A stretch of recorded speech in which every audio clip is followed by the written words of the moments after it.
And I started doing sort of trips after, or yeah, when I finished a movie. It's so intense making a film. There's so many people around, and also as an actor, all of your sort of decision making as a human being is sort of removed from the equation. You know, so you're told we'll pick you up tomorrow at 6:30 in the morning, and you'll be taken to. You don't have to think about where you're going. You arrive. You know somebody's telling you this is the scenes you're going to shoot. Someone asks you what you'd like for your lunch. You know, you don't have to really think about anything other than the job at hand. I suppose that's why. So at the end of it, there's a sort of reintegration into real life when you have to start doing all those things for yourself again. And I thought so I started taking motorbike trips. Like the first one I remember was in Australia after Star Wars. No, after Moulin Rouge, or maybe in the middle of Moulin Rouge. Took a long bike trip there, and then after Big Fish in Alabama, I bought myself a Harley Davidson down in Alabama, and I rode it back to LA. When we finished, it took me 4 or 5 days, and I thought it was a fantastic way to sort of decompress, you know. And all of my decision making was back on my own shoulders at that point. Like, where do I stop? Where do I get petrol? What do I have to eat? All of those things made me sort of a human being again.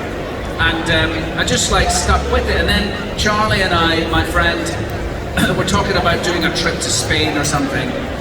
Like, you know, from when that point I was living in London.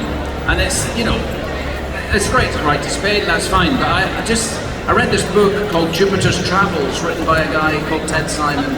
And it changed my life really, because he rode around the world in 1971 or 72, which is when I was born. But he did it on a Triumph, and it took 4 years to do it. And he wrote this beautiful book, Jupiter's Travels. It's a really lovely book to read. You don't have to be into bikes to read it. It's just a great book about the world. And I started talking to Charlie about that. Like, why don't we? My ex-wife was brought up in China, and I thought maybe we'll ride to China, you know, from London. And then I was looking at the map, going, "Oh, what do we do? What do we do when we get there? Just come back?" And so I got a world map, and I was looking at the world map, London, China, and then I just thought, you keep going, and you come on this picture over here, you come back to London, and it's pretty much a straight line. And so that became our first trip, Long Way Round, which is available on Apple TV Plus or Apple TV, whatever it's called. And that changed our lives, because we did that in 2004. We did the whole African continent in 2007. We did the Americas in 2019.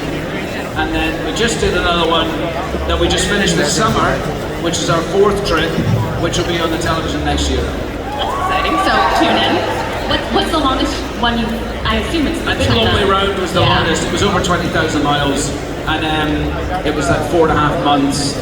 Yeah, it was amazing. It was amazing. I mean, we went through some pretty amazing places. We rode through Kazakhstan, which is a fantastically different place, you know, from our sort of cultural understanding. And then we crossed Russia, and we crossed Mongolia, and yeah, I loved lots of the first trip. But it also was brand new to us. We didn't know really what we were doing, but we had a great time. Do you have a dream trip that you want to do that you haven't done yet? I have places I'd like to go back to. I'd love to go back to Mongolia. I met my daughter on the first trip in Mongolia. I met her in this place and adopted her, and she's 23 years old now. And I'd love to go back there with her again and explore Mongolia a little bit. I'd love to go back to Alaska. I loved Alaska. I thought that was so cool. And the northwestern part of Canada I really liked. There's still lots of places in America that I haven't experienced and explored, and I'd love to do that. I think traveling on a bike is by far one of the greatest ways to get to know anywhere, you know. So yeah, lots more trips to go. How do you handle the weather? It's like the first question that comes to my mind. Yeah, well, you just have to sort of, the riding kit you can buy these days is sort of, you're good to go. You've got vents if it's hot. It's already waterproof, and you can put layers on if it's cold. And you just have to be able to stay dry really on a bike. I mean, if it's too cold, you just have to stop. There's no point riding if you're freezing. It's pretty quite dangerous to do. So you stop and you have a cup of coffee and heat up a bit. It's the wet, really. You just have to make sure you've got a really good waterproof layer, and then you're all right. Speaking of imported clothes, what is your favorite costume that you've ever worn in your entire career? Which one? What?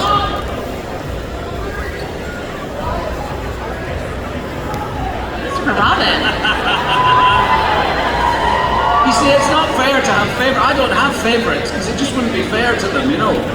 I've loved so many. I'm really lucky. I've loved so much of the work I've done. Really, there's very few movies I've made that I didn't enjoy. There's a couple, but there's not many. And so I don't like to single them out. Really, people ask